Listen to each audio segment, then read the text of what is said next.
Right, okay. Dale, you ready? Happy days. And you ready, yeah? We'll do a clap in 3, 2, 1. Brilliant. Oisin, thank you so much for this. No worries, you're very welcome. Seriously, just before we get into it, I know, welcome to Now We're Talking episode 3, but that doesn't even matter at the moment because look where we are. We're actually in the Irish Air Base here. And what's the actual location of this again? Casement Aerodrome in Baldonnel. Brilliant. So Oisin here, I don't really want to mess up his title. I know he's a flight instructor, helicopter pilot instructor. What is the official title of you at the moment? I'm the officer commanding of 302 Squadron, which is the helicopter training school for the Irish Air Corps. Brilliant. Yeah, so I'm a flight instructor, a flight examiner, and we train all of the helicopter pilots as they transfer from fixed wing to rotary. Right, so you're able to fly every machine that's in here right now, you can fly? Yeah, well there's two types, but yeah. Right, what are the types? Like what's this one? So this is a Augusta Westland 139 helicopter, Italian made, 6,400 kilograms. It's a big machine. It's used for air ambulance, military missions, roles, as a hoist for search and rescue, winching.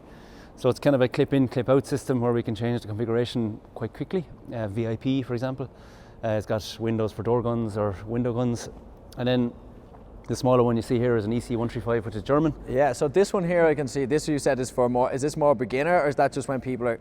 Is that when people are just coming in, or when they've just passed? Like I'm not too sure how the rankings go. Yeah. I'm butchering it right now, I feel. Yeah. But what's the differences mainly? You're not allowed to fly this until you've mastered this. Yeah, so when you start helicopter flying, you'll start on the EC-135, which is there's two sets of controls up the front. You have an instructor beside you. We teach you all the basics from straight and level to all the way to fast roping and parachute jumping and those things that we have to do operationally. And then guys usually get a bit of time on the aircraft and build their experience kind of on this aircraft, and they kind of cut their teeth and they go off and they fly on their own and make those decisions, and after that they come onto the 139 as co-pilots. And and then you've got your main pilot, you've got your co-pilot then. Yeah. And then at what stage then how many years of training do you have to go through usually before you're jumping in a helicopter? Well, normally you join as through a cadetship competition. So you join as a cadet and you do 2 years of there's an 8-month military training in the DFTC in the Curragh and Kildare, and then you come back up to Baldonnel and you do ground school training for like bones of a year, and then you do flight training. So about 2.5 years before you're actually you're qualified fixed wing, and then usually you stream then to either multi-engine fixed wing or on the helicopter. So another maybe year after that you'd be fully qualified in helicopters maybe, and then you'd move on then to the different operations then from there. Yeah, of course, perfect. Yeah. So we're going to take a little seat down here on the helicopter itself. You can pick whatever side you want, whatever's your good side, Oisin. So it's up to yourself. That's obviously I'll take this side. Side. This is the left side there. Just left grab side my strong. water Yeah, there behind you, just because I have probably not shutting up.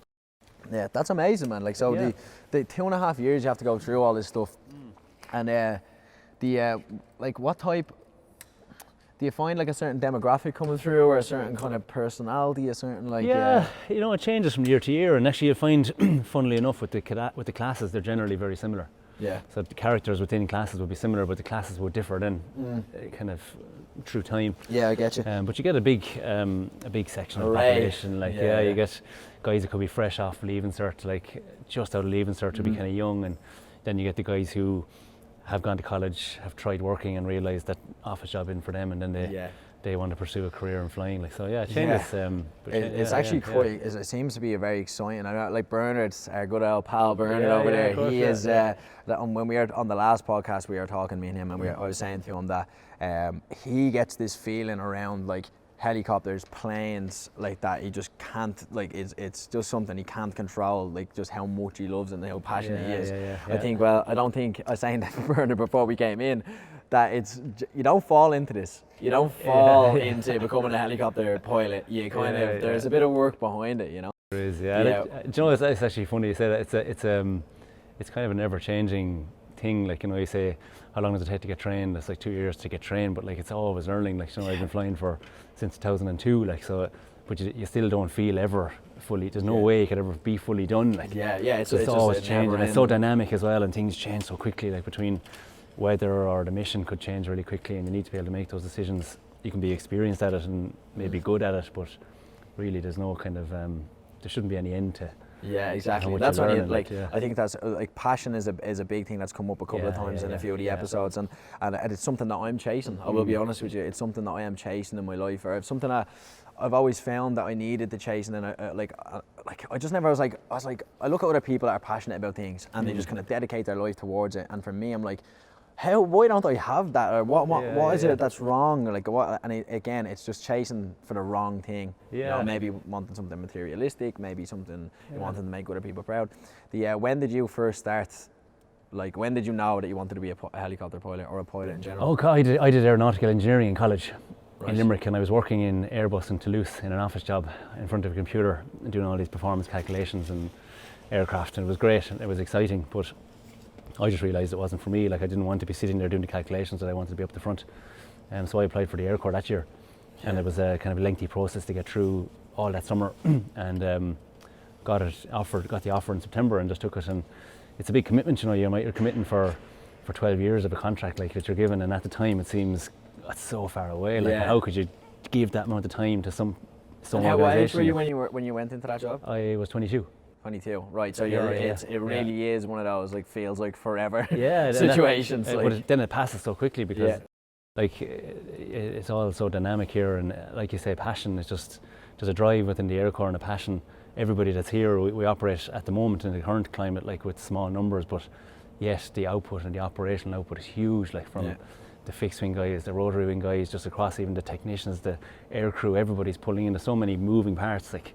Yeah. But everybody is equally passionate, I think, for one end goal, like, which is that kind of operation output, which is the air ambulances and the firefighting during the summer and the maritime patrols and all these things that the Air Corps does like on a daily basis. So So like let's bring me through, like, this is probably such a like long-winded like a question that's going to have so many answers to it, but like bring me through a day as you're coming onto this base. Like, first of all, actually, I have so many questions. I'm so sorry. I'm so sorry. This is amazing. Like, I've never seen anything like this, like, in my life. Really, I can't believe I'm sitting here on a helicopter.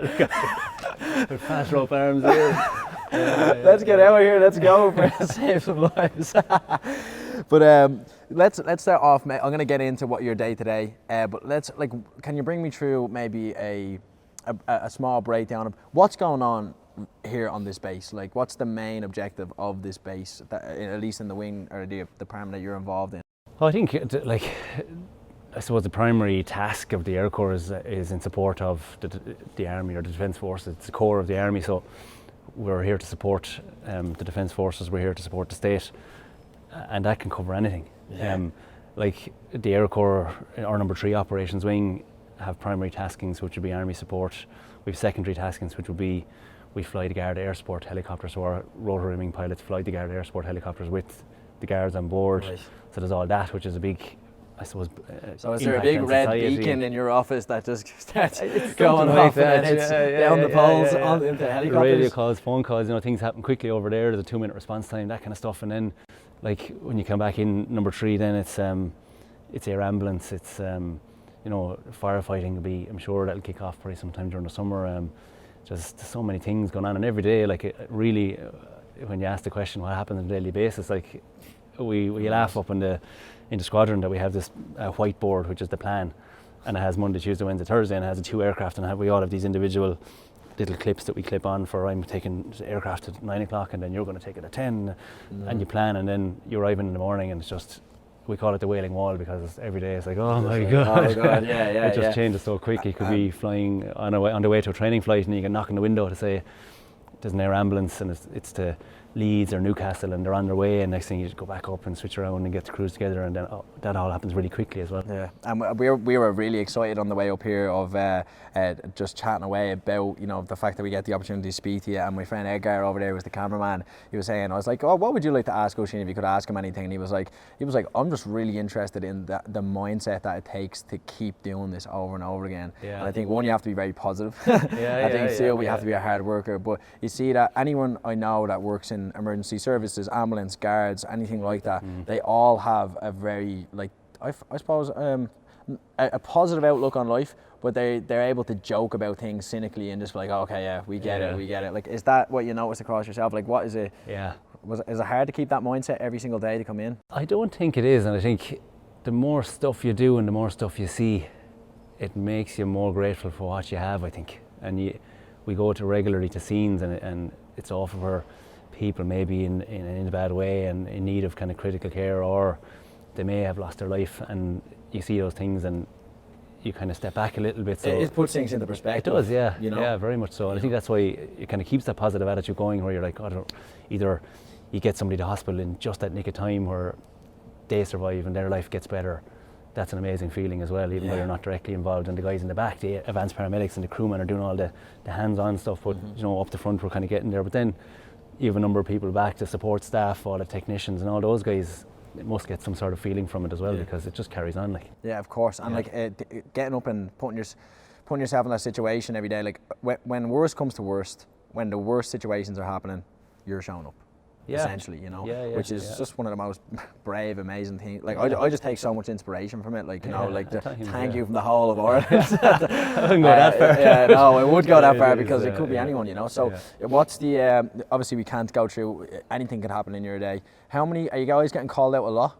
Like what? Like how often? Yes, it depends. I guess here in Baldonnel, the emphasis is on other things, not just kind of the primary air ambulance care. That's more of an EAS and Athlone. We'll talk about that in a sec. But on a day-to-day basis here in number 3 ops wing and in the fixed wing, number 1 ops wing, the fixed wing guys, the routine tends to be kind of similar, where there'd be a morning brief at 9 o'clock we'd have it the previous morning, which is to lay out the plans for the day, the crews for the day, the aircraft state. The technicians have all the aircraft, how many hours are left on them, and all what's wrong with each one of them, how many there is on the ramp. And fires everywhere. Yeah, it's just like, and they have that down to a T, you know. And then, of course. And then the day kicks off with whatever training flights are planned, and the crews everybody knows their kind of place, and they go about their business. And then of course you have the air traffic control, and those guys are in the tower waiting for the calls then for flight plans, and the fire crew are on standby. And then as the day goes on, it just rolls into PC9s, the flight training school, flying there. We're flying up the mountains, maybe we're doing different things, and the fixing guys are doing their own thing, and it all just kind of mixes in. But there's a lot of stuff happening. And then let's say in Athlone, then it's a different setup, where there's a morning brief at 8 o'clock, and then we just wait for some call, which like we generally have like 2 to 3 calls on average per day. Really? Which could be anywhere in the country. For a helicopter to go somewhere? Yeah, so based in Athlone, 3 a day? It could be 3 or more, yeah, sometimes 5, sometimes 6, it depends. Whoa. It depends how much we can fit into the day. And is there a common, like that's not even the right word, common, a request? Like what's like, you know, we have a request, we've got something. What would be the most, is there a common call out, or is every situation just so different? It's different. You've got the regular trauma things, so horse riding accidents, you've neck injuries from rugby, be kind of common. You'd have any sort of trauma, people falling off things, people do things, especially, and it depends on the weather. So you have the summery fine days, you tend to be more kind of maybe sports injuries and stuff, and then the wintry days could be slips and falls, and then other days could be, you know, heart attacks, like cardiac arrest. You have children, like burns, like anything. Just everything. It's mad, it's funny because how small I was thinking when I think of helicopter rescue. I think of like a woman on the side of a cliff hanging on this, and like, you know, they come in and they're jumping down and they're swinging people home, and really it can't be that dramatic. Has there and obviously, without going into like too much detail about any situation, I know you can't talk about every single thing to do with the army. What has there, how long have you been doing this again? How many years? Well, I've been in the Air Corps since 2002, so it was 19. Where's my maths? Yeah. But so the 18. Yeah. Out of those, you've probably experienced more than anybody could in a lifetime. Does much shake you anymore? Like, are you ever surprised getting calls in, or was there that one moment or one experience where you're like, whoa, I don't think anything's going to really top that? There's nothing that jumps out as been something that really kind of struck me as bizarre or kind of ingrains in my mind. There's nothing, but I think the air ambulance in that alone really opens your eyes to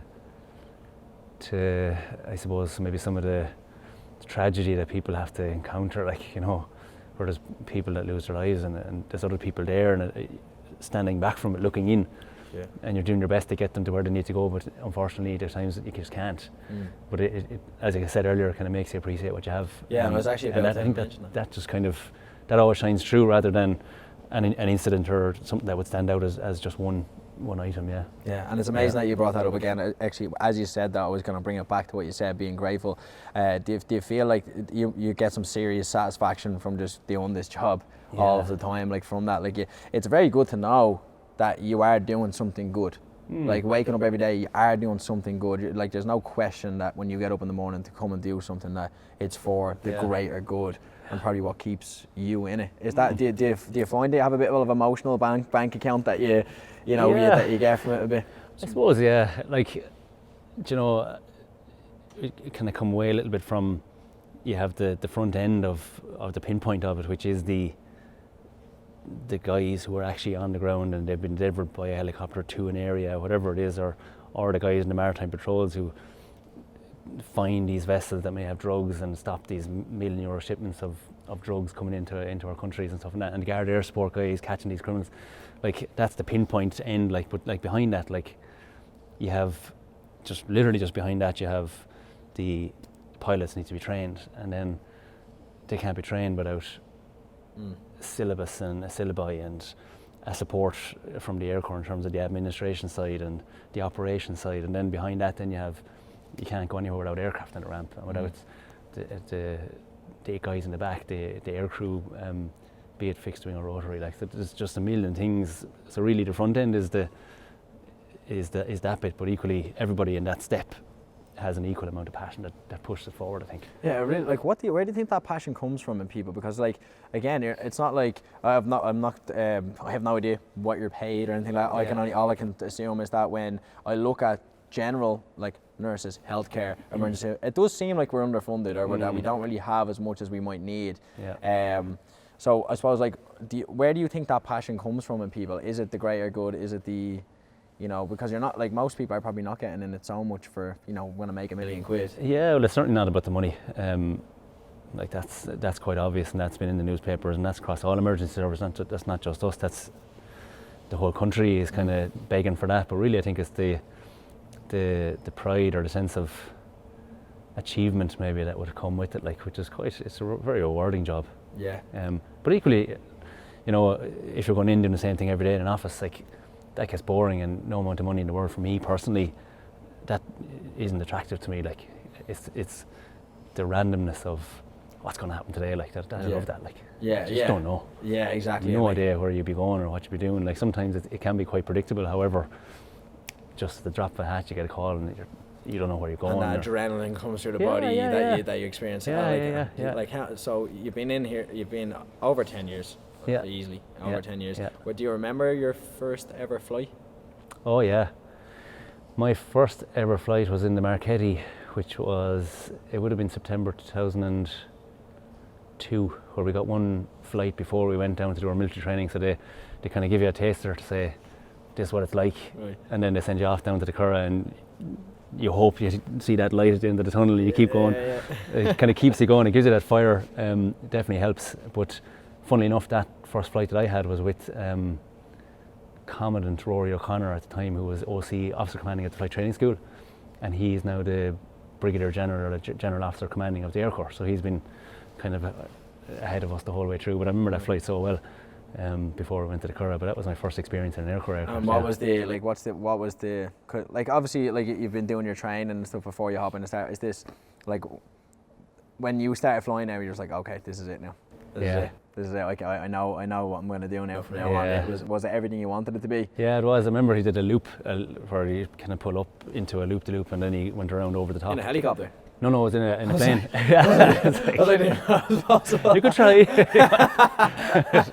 How successful would you say that would be? Not great. Not great, I wouldn't say. But, apologies, I was thinking of a helicopter flight. So what type of, you were in a jet, was it? Or It's just a single engine piston aircraft. It was the previous version of what we have now, which is the PC-9. It was the Marchetti Italian aircraft, small twin-seater trainer aircraft, but I remember distinctly getting the G-force foot coming on, and he pulled up into this loop, and we were going vertical, and then you tilt your head back, and which I've never experienced before. That day was looking up over your head and seeing the horizon coming this way, like in an aircraft, and the noise and everything, and the G-forces. And what's the feel like? I mean, that just had me caught. Like, that day I was like, oh my god, this is incredible. Like, as you get to fly upside down, like. For such a calm individual, you love a good bit of adrenaline. So you hit the G-force. I've obviously never hit G-force in my life, probably on a roller coaster. Maybe I don't even know how to measure it properly. On the Hulk in Universal Studios, I think is a little bit different. Exactly, it's a little bit. A little bit different. So you get that feeling. What is that feeling like? Is it just your body being pulled back so much you can't move? It's it's heavy on your body. At that time, the Marchetti would have been 2.5, 3G now, and the PC9s, which is now our trainer, like go up to, I think it's 7 or 7.5, which is, if we're holding a 1 kilogram bag of sugar, that if you pull 7G, it would weigh 7. So it multiplies everything. So even your body organs get pulled down. I think your heart at 7G gets pulled down 5 or 6 inches in your chest and your body organs, and you can cause kind of capillary bursts in your elbows and your backside and your heels and stuff. It's heavy on the body. And how many times have you kind of hit that? How many times have you had that feeling in your life? Yeah, a good lot. You get very used to it. It's like anything, it's like driving a car. Your heart's like, oh, here we go again. Just get used to it. Not so much in the helicopters now, but in the fixing side of things, it was cool for a while, and I loved that as well. It was great. So it started off with planes. That's how it started. And was it very young? Was it something you were introduced to? Was it Bernard? Sorry, I'm pointing at the camera behind him. He's over there because he said he smelled the fuel, and that's what got him going. Wouldn't be that into fuel now. But, where did you grow up, Bernard? Where are you going, Bernard? So it wasn't the smell of jet fuel. No. It was the. I think what really got me was that first loop-de-loop. I remember it so clearly, like it's such a clear memory. And it's funny, I never would have thought of it when you brought it up there. Yeah, that's why I love getting into this. Like, so when you were, obviously you went into at 22 years old, this is when this all started, Beforehand, did you feel, was it when you were a kid, were you like, I wanted to do this? Was it when you were a teenager? Or was it like, you were so sick of doing the office stuff because you just could see what everybody else was doing that you just needed to be a part of that? Well, I lived close to Shannon Airport at home, and I remember seeing the Concorde and stuff that used to go down. We used to go down to Shannon Airport to watch it. That was years ago, and I suppose maybe that was in there somewhere, but I wouldn't have been massively passionate about aviation at the time. But I think it might have been, I obviously did aeronautical engineering in college, which kind of started to grow it, and even that I was kind of a bit unsure. But it was really, and then it was the job really where I really was into the aviation. I knew that was there, but this part of it wasn't really for me. Like, it was a nice thing to have done, definitely, and it helped with knowledge going forward. But it's up the front is the thing that's what drives me. Like, of course, the hands-on and the change and how it changes every day. Especially with the helicopter thing, it's not runways, or it could be fields. You could we landed in a housing estate on Tuesday, like to pick up somebody like in the this thing. Into the green area in the housing estate. Somebody needs to be brought to hospital. Whoa, that is crazy. There's ambulances there, and they secure the area, and you land in, and there's a lot of people, and that's cool. Like, you never think you're going to do that. That's the coolest thing I've ever heard in my life. It's weird. How does that feel? That's good. Are you kind of screaming at just get off the field? You're so alert, like wheelie bins and everywhere. You have to be careful. The big man has a different vehicle. That's a bit strange. We're going up in the world. So bring me to a scenario. So apologies, I'm not trying to bring you every direction. I just have so many ideas bouncing off my head. Definitely. It's interesting. Yes. So let's take my scenario. We're on the Cliffs or More. There's some lady hanging on. She's able to hang on for the next couple of hours, right? Because she has super arms. Bernard was telling me about there's what's the golden hour? Or am I kind of relating that to a different thing that he was telling me about? Is that related to that, as in when you there's an hour between I can't, maybe I'm butchering this. There's a situation where there's a golden hour. I think that's more from a maritime kind of rescue situation. Right. If somebody's in the sea, maybe kind of hypothermic. Probably, it's more maybe hypothermic, or if they're lost in the mountains, that when people get saved, or whatever, for want of a better expression, when the emergency services arrive, whatever form that might be, that the adrenaline function that keeps them alive, or that has been keeping them ticking over, like, which is pretty strong, like your body's reaction. When they get help, then that begins to reduce. Like, and they say there's about an hour then before that could become fatal. So somebody, it could be maritime in the sea, or you could be in the mountains, or hypothermic, and then there's a rescue. So that could be just like the helicopter might fly over, right? And you're like, oh, So once your body realizes that there could be a possibility of any sort of help, it starts to go, okay, I'm in hands now. I'm in the hands of other people now. Yeah. But what it can be bad then is if people who go to those situations aren't properly equipped, then you could be really delaying that time to getting this person to care if they don't have the equipment to take care of them. For example, something simple like. Yeah, of course. But it doesn't take much to help now. But it's something to watch out for. Yeah. Okay. Yeah. So, sorry, bring it back to the scenario. we have lady on the cliff. We have Lucy. Super arms. Lucy. All she does is arms. Some pull-ups. Yeah, pull-ups in the gym only. No, just skinny legs. Yeah. No leg day whatsoever. She's hanging there. Yeah. You're the big beacon goes off in here. You get an alert of some sort. Is it? Yeah. I can't remember the name of it. Is it Echo? Is that the highest level of? Is it the Echo call? I can't remember. I'm doing all this based off of loose conversations I've had with Bernard. Movies. Movies most likely. Yeah, of course. So you get that call. The red light goes off. What happens here? So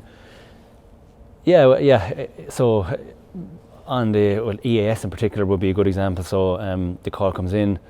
There's a discussion as to whether we launch or not. It's nothing to do with the call. It's nothing to do with the patient. It's nothing to do with what is going on. We don't even get that information at that stage. But quickly there needs to be a weather decision made as to whether it's safe to bring the aircraft out. So that's the first thing you check. That's the first thing. Yeah. That before there's no point in putting 5 or 6 lives now in danger for another person. And is there how do you rate it? Like, is there just a certain level of, like, does it have to be very clear? Does it have to be? No, we have our own limits, whether it's aircraft limits based on the aircraft flight manual or whether it's the operation procedure limits that are here in the Air Corps. We have certain limits, and if they're below those limits, great. If they're outside those limits, we don't go. And when we say no, or if we said no, if one person of the crew says no, then we don't go, and we don't get any more information about that call. So you don't tend to get that guilty feeling like, God, take for example, you have the lady hanging from the cliff with the big arms, and she's quite healthy and strong, and you go, you know, can you go? Oh, the weather is borderline. Or we leave it. You know, she'll be okay. Someone will get to her. Like. Yeah. But then you have the situation of, it's a 3-month-old baby that like needs to get to hospital and we can't get them there. And that's in your mind is a different scenario. Like that potentially could result in you going like maybe you're willing to take that. You're willing to take that risk. Yeah. So generally that's taken out of it for us. It's a weather call. Can we go or not? And then we go. Yeah, we can go. And is there anything? And en route, then we get the information. Yeah. Okay, en route. You're when we're on the way. You're in this situation as it's going. Yeah. So we'd get going, and the aircraft commander would start the aircraft, and then the rest of the guys come down in their own time, and they're finished doing their jobs, and the co-pilot has his navigation plan done, and we get up and we get going on the initial heading, and the crewman in the back does a route brief, and there's wires here, and there's aerial farms here, and there's high ground here, and there's a town here, and there's a prohibited area, and there's an airfield, and all these things, and you get all this information. There. Yeah, just there. Yeah, and then the co-pilot then gives you a brief on the landing area and the LZ, where we're going to be going and what it's looking like and where the wires are and the safety. And then when all that's done, we get, right, look, it's a 30-year-old lady that's hanging from the cliff and she's got strong arms. Yeah, huge. You only get that at the end. She'll actually make it on her arms. So are there any calls that you are not, like, so it's all risk based off of whoever. So can I ask, like, so are you the head of your team? Is that what's like on the day? The aircraft commander would make the call to go or not to go. The advanced paramedic would make the call as to whether it's clinically viable, like whether there's any point in us going. We don't know anything about that, so he'll decide whether it's worth going. He'll say, yeah, we can take that task, and then we make a weather decision then to whether we go or not. Right, okay. And has there been some very tough decisions you've had to make over Oh yeah, sure. You'd be en route to things, and you'd have accepted a job based on the weather. That's what we call a text weather. You know, you can look at the radar, and you can look at the weather on the phone, and you can look at the screens, and you can see all the camera images. But sometimes there's just some anomaly that catches you out, like, and there's no way of predicting that. It could be a fog bank, and you just can't get through it, or it's right over the town that you're in, and you just don't know. Right. But those you have to turn back because you can't risk. Yeah, you can't. Yeah. Everybody else, like. Yeah. And that person can go by road, and maybe. Yeah. So that's this is such an there's so much just going on with this job. Job. I don't even know what to call it anymore. Lifestyle, more like. Do you find it hard to turn off, like turn the job off? Can be. Yeah. Especially now it's busy, like. But again, I suppose a lot of people. Business is booming, is it? You just keep going. Yeah. Like you get calls all the time, and that's fine. Like, if it comes to a point where you get massively stressed, so you don't want to be in it, like then you can me not being around isn't going to have a massive effect really. Like this show will go on without Oisin McGrath. Like, so we're all valuable in our own way, but like equally, this thing is going to roll on for many years after I go or whenever I finish up.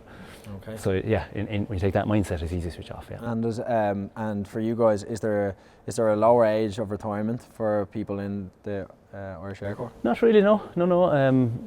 There's a pilot mandatory retirement age. I'm not sure what it is, but for us, no, we can kind of keep going to kind of 55, 60. I think is.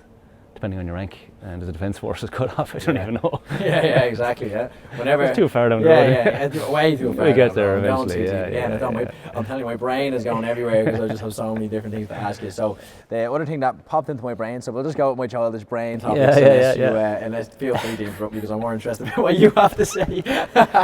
But how many helicopters are on this base at the moment? We have 6 of the 139 helicopters here. And we have 2 EC-135s. They're our training helicopters, and then the guards have 2 of their own EC-135s as well, but they're Garda aircraft. And we saw planes coming out here. What about planes? So planes, we have 2 Kazas, we've the Learjet, and we have a bunch of PC-9s, as 8 of those as well. Yeah. Okay. And you train people to fly. Yep. Right. So first day on the job, I'm coming in. Shane, nice to meet you. How are you getting on? I want to fly a helicopter. What's the crack? Lucy's on a cliff. We need to go. And it's only me and you left. If somebody comes in a couple of years and said that, I will laugh. Oh God! Yeah. That's a good question, though. Just come back to that. That's kind of funny. Yeah, luckily for us, we don't get them from like zero. So like, yeah, it's not like a driving test where you get your permit after filling out the theory test. Right, question 1. Yeah. The weather. It's for us, we have guys that have a basic aviation knowledge. Like, so they actually, the guys who do that, answer that question are the guys in the flight training school, and they have an equally hard job, of taking guys off the street and turning them into military pilots, like, which is a difficult task. Like, yeah, definitely. And in a short time frame too, so that's another just cog in the big wheel that keeps rolling. But we get them, and they know nothing about helicopters, obviously, so we got to do some ground school, and got to do some theory, we got to do some teaching about the helicopter, like, what we call tech type, and then we just got to ease them into it gently, with straighten levels and climbing, ascending, and all the things that we kind of find boring. But then you kind of get into it, like that passion kind of reignites again when you see a guy that's like equally as passionate, and he has it, like, there's a moment where, like, in any sort of skill, when you just keep doing it, and there's always going to be a pain period, a big pain period of, like, I suppose on the other side of pain, they say, is that's where you're going to find most success. Like, you need to get past a certain level of pain in order to find that success. And I feel that there always is a moment when you keep doing something long enough, no matter what skill it is, where it clicks, and all of that information that you had, all of that stuff where you're like, was questioning before, finally is useful. All those failures, all those things.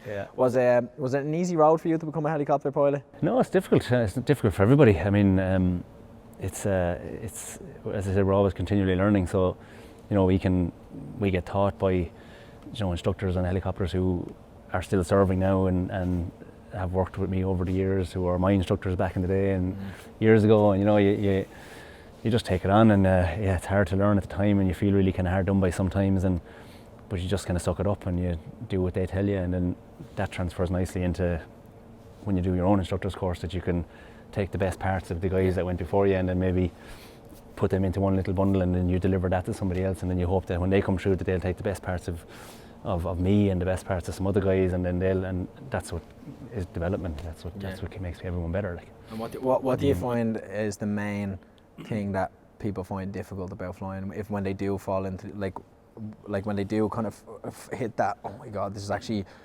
so, like, there's just such a skill level to this, like, is there a certain like moment where you notice people are struggling, or is it different for everybody? Yeah, it's different for people. Like, you'd have some guys would be very good in terms of hand-eye coordination, maybe they'd be good flyers, like, but then sometimes the decision-making process mightn't be great, or you have guys that might be really good at flying and then take that out of it, they're really good at decision-making, but when you put the two of them together, that's kind of what you want, I suppose, is the guy that can fly has a low capacity for flying, but he can make really good decisions. Like that's kind of what you want. Like, because you can teach, like they can teach monkeys to fly. Like. So you can teach. It's a machine at the end of the day. You can teach people to fly, but the quality of the decisions that they make at the end of the day is going to determine whether in an emergency they make it, or in bad weather that they make a right decision and they come back alive and not put themselves in a worse situation. Yeah, and do you know, how do you know somebody is,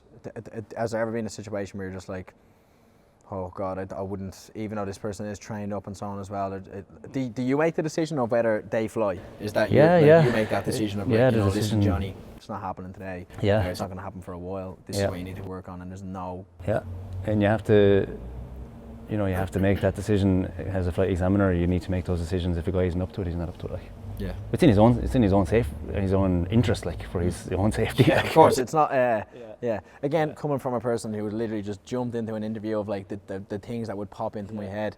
So you're flying. Have you only ever flown in Ireland, or have you trained anywhere else? Oh yeah, well, we fly throughout Europe. We bring aircraft for maintenance and stuff, and we bring them around, and we do regular visits to the UK and air shows and stuff, so we can fly around. Have you been part of air shows before, have you? Yeah. Oh, brilliant. Happy days. Yeah, it's been good, yeah. So that's where you get to do all your G-force loops. That's like a gentle reward kind of thing. Yeah, it's a bit of fun. A bit of fun, yeah. You have to give you a little bit of fun machine every now and again. You can't be saving Lucy off a cliff every week. That's a small one, you know? Yeah. So well, let's get on to the fun aspects of it. You know, have you, like, what kind of, what has been your fun moments in it? Obviously you're coming in here every day, and it's like anything, you know. Helicopters, planes, anything new when it first starts out, it's so amazing. And of course you've kept your passion, and it's always going to be something that you love.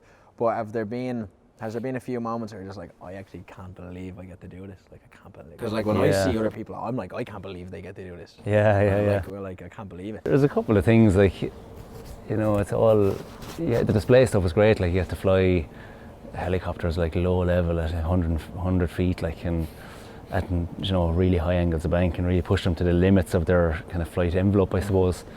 The PC9 guys are the same. They're doing max rate turns in 4 aircraft altogether. Like, that's an amazing part of it. Some of the more, I think, interesting stuff for me would be some of the kind of special forces stuff for your night vision goggles with 2 and 3 aircraft in the pitch black at night up the mountains, and it's just black, like, it's dark. And you got guys in the back, and you need to take them from one place to another place, and that kind of stuff is just, and you're there flying in, you land in these places with, there's 3 aircraft all in this small space, and it's dark at night, like, and you can see everything fine, everything's hunky-dory, and then you flip up your goggles and it's like black, dark. There's no seeing it. Like. No. Wow. That for me is something I love. Like, That's out of a film. It is. Something that's straight out of a film. Yeah, it's wild. Yeah. So when's the last time you did something like that? Last week. It was about 2 weeks ago. But it happens regularly. Like, I was looking for my water there. It's regular enough. It's hiding from me. Sorry, I'm coughing all over you. It is. So 2 weeks ago, you had night vision goggles on. What time? Like 4 o'clock in the morning, 3 o'clock? No, just when it gets dark, like, so from 7 o'clock onwards, like, it's just dark, so. Yeah, night vision goggles on. Yeah. So do you have your own personal pair of night vision goggles here? No, we just draw a set, like, that's it. Honey, I'm home. Night Stalker or something. No, I just draw them and, from stores, and you take them for that night and you sign them back in. What do your family think of your job? Yeah, they like it, yeah. I don't know whether they know a huge amount about it. My wife is obviously in the thick of it, like, she gets all the daily updates of what's going on and what's good and what's bad. Like, she'd probably tell you a version of the story now. She could tell you another version of the story now to mine. But at home they know the air ambulance, try to keep them updated with what we're doing and what's going on, like, day to day. So it's it's good. Yeah. What's the missus up to at the moment? Does she do herself? She's an estate agent there in Dublin. So. Happy days. And you obviously bring her in a helicopter to show off the houses. That's it. Yeah. A few aerial photographs. Yeah, exactly. So do you have moments? Do you obviously fly these helicopters as well. Do you have a personal situation where you have your own helicopter? I know people have helicopters and bring your wife, family around just for fun outside of all of this craziness. I haven't. It's something I'd like to do eventually, but I haven't done that. I haven't gone off flying outside the Air Corps. So it's something I will do eventually, but yeah. Yeah, you definitely owe it to yourself when it's on. Hard to match. To be honest, exactly. I know what I was about to say. I was like, that's like getting rid of a Mercedes and getting yourself a Fiat Punto a little bit. Yeah, exactly. All to impress your missus. It's kind of like get away from having that a fancy car and then renting a small car for rental company. Yeah, exactly. Yeah, again, the perspective. Like, listen, I'm driving. We have experience driving a Volkswagen.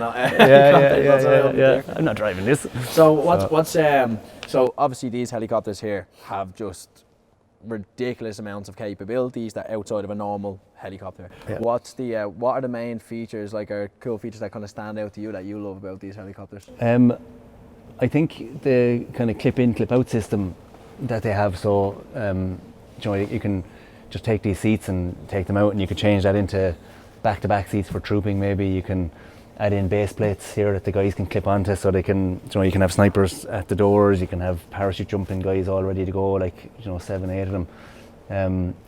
We have these fast rope arms that run out here, and then you can bring bunches of guys with the ropes, and then you kick out the ropes and they go onto buildings, onto ships, onto for rapid kind of deployment of special forces guys, and it's all just in one machine, like it's one platform. And then the air ambulance machine is just this rack here, or this rail is for a stretcher, so you put in a stretcher, it goes across the cabin there, and you can put in life port machines, and you can put in this oxygen, and like that's just another thing that's just taken out. And again, if that happens, like the techs get the call and they say we need the aircraft in their ambulance configuration, and it goes on the ramp, and it just gets done quick. Like it's amazing. Like it actually is. I can't believe that all that goes on in here. Obviously that's what it's built for. But it's the bit you don't see, I guess. Like I said already, you have the business end where the aircraft arrives on scene, and that's what everybody sees, and that's the bit that's on the news, and that's the bit that is in the newspaper. Like, but just behind it is so much. Like, and it really is.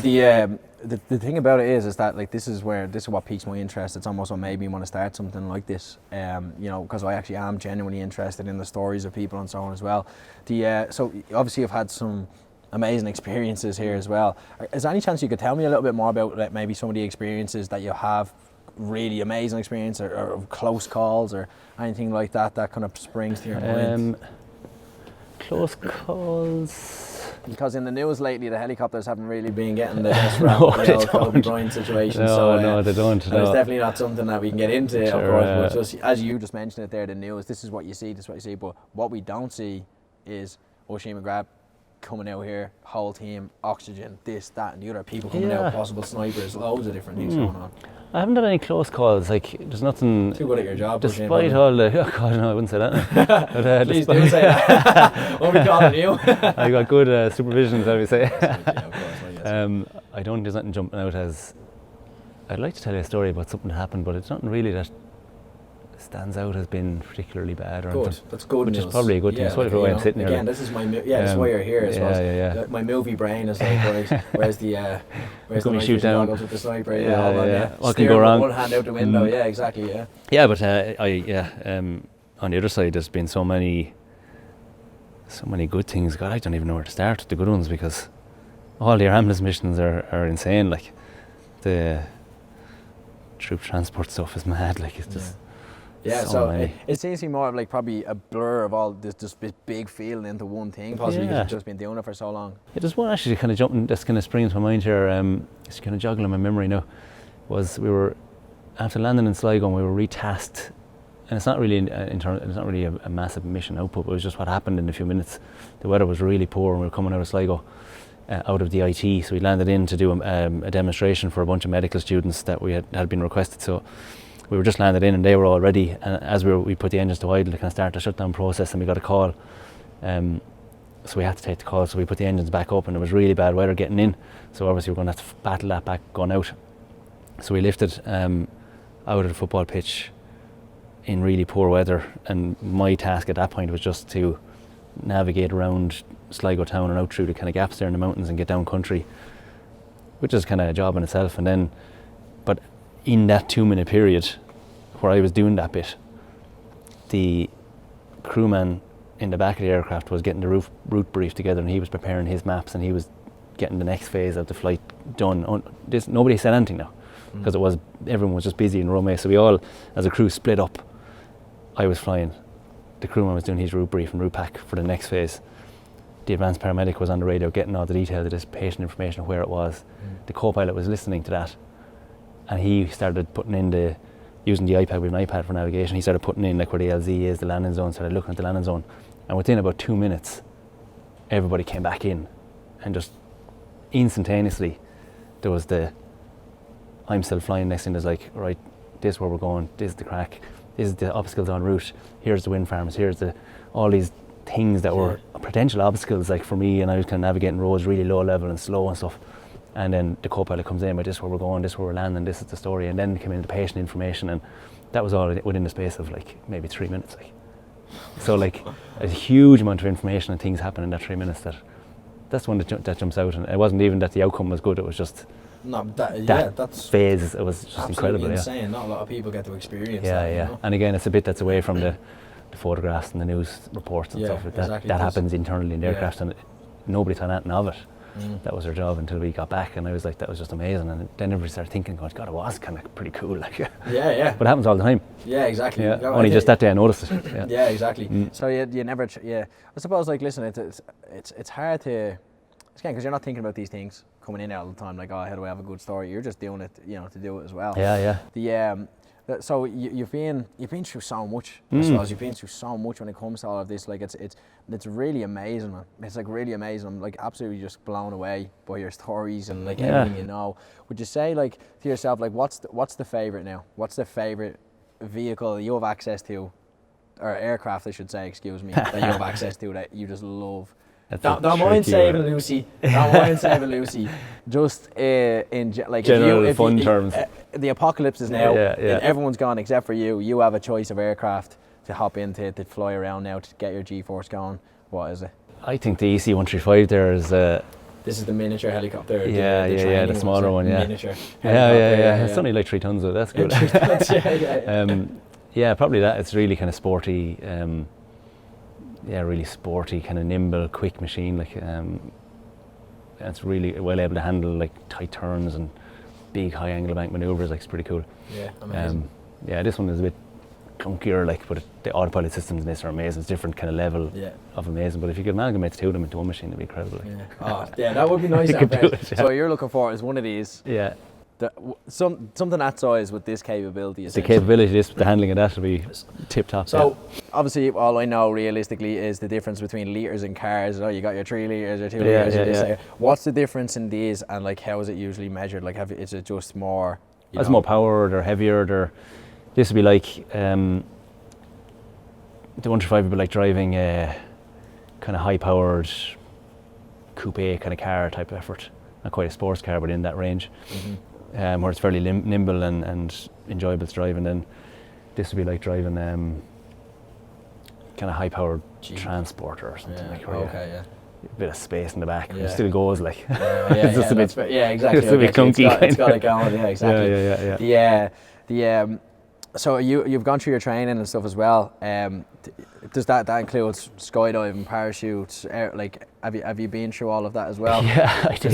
We don't do it as something over here. I just did it as a holiday, I guess. It's probably for want of a better phrase. We went to Spain with a bunch of mates from home. We did a skydive course, we did a free fall course, and then to bring you from zero to jumping on your own in like 8 jumps.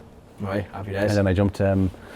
I did a few military jumps as well to get the military para wings. You have to do 5 jumps out of a military aircraft. What's the difference between a military one and a normal? Oh, it's the same, but with that qualification, it allows you to jump with the military guys rather than getting trained by them because they're kind of busy. Right. So you just get to do 5 jumps out of a military aircraft and get your parachute wings. But it was actually out of one of these helicopters. Amazing. Yeah, jumping out of a perfectly good helicopter. Yeah. So in the court, exactly.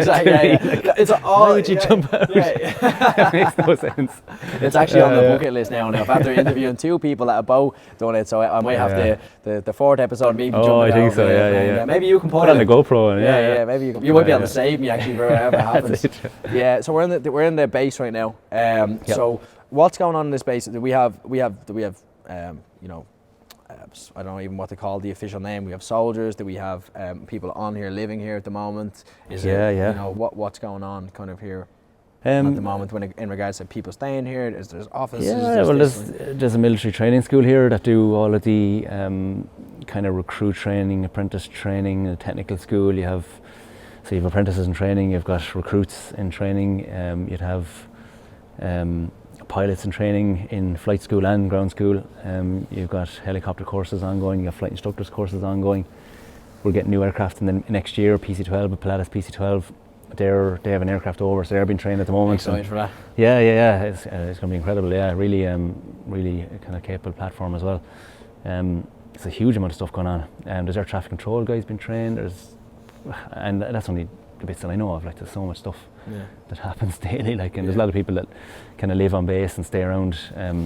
So it's kind of like its own little ecosystem, kind of. Yeah, the campus of. Kind of campus set up. Yeah. And is it like a family around here, like, or what's the vibe? Yeah, like, it is it very worky, or is it? Because I feel like anybody that's part of an emergency services, it never really is the normal job. You have to have the crack. You have to have the love for each other. There is. It's like standard kind of lads banter, like. Yeah. You get a lot of that, like. Yeah. That's great. And you have to stay staying, I think. Everybody knows everyone. Everyone knows their task, and while there is friction, like, there's always going to be that friction when people want, I want something, like, and somebody else wants something else, and you're going to, bang heads from time to time, like, but that's just part of life, isn't it? Like, and one person wins, another person loses, and you carry on. I have to admit, your philosophies of life have been coming up here very, very like to the point kind of person. You don't seem to be too worried about too much in regards to that's actually probably a wrong statement. What I mean is, you don't seem to be too worried about the wrong things. You don't seem to be too worried about the wrong things. You seem to have what matters in place a little bit in your life. Maybe I'm wrong. I'm just absolutely spitballing here. But I feel like just talking to you, that's the way. Oh, it leads on to my next question nicely. Do you believe in aliens? Because you've been flying. You've been as high as you could possibly, go. I suppose, like, other than being an astronaut. Have you seen anything weird out there? No, I'm sorry. Cloud monsters, maybe. Cloud monsters. No UFOs. No. It's always like the slagging in between the fixed wing guys would always be. They do a lot of instrument flying, what's called, flying in the clouds and stuff. And we tend not to. We're kind of more low level, following rivers and roads and stuff to get where we need to go, and they go high, But they're always slagging us about cloud monsters and don't go to the clouds, go to the cloud monsters. And I'm still have to see one, but I'm still afraid of them. Just in case. Just in case. Sorry, that's they could be telling the truth, like, who knows? Yeah. So, I'm still staying on this. So, do you do you believe in aliens and stuff like that? Is that something that's, like, what's your opinion? I actually did it. I was going to do astronomy in college, would you believe? And I would believe it, to be honest with you. That's the kind of stuff. You're as close as you possibly be to them anyway. Yeah, I read a lot of those books and stuff, and that really kind of gets me going. Like, there must be. There must be, yeah. It has to be aliens. Yeah, there must be. Probably not landed just yet. Probably not something that we can catch or we'd probably bump into in our time, but no. Yeah. Who knows? You're an absolute amazing person. You're a gent. Thank you so much for watching and listening to the last episode. Imagine the last episode. We're done now. 3 and we're done. Well, the 3rd episode now we're talking. Absolutely blown away by Oisin. Oisin, thank you so much. I really appreciate it.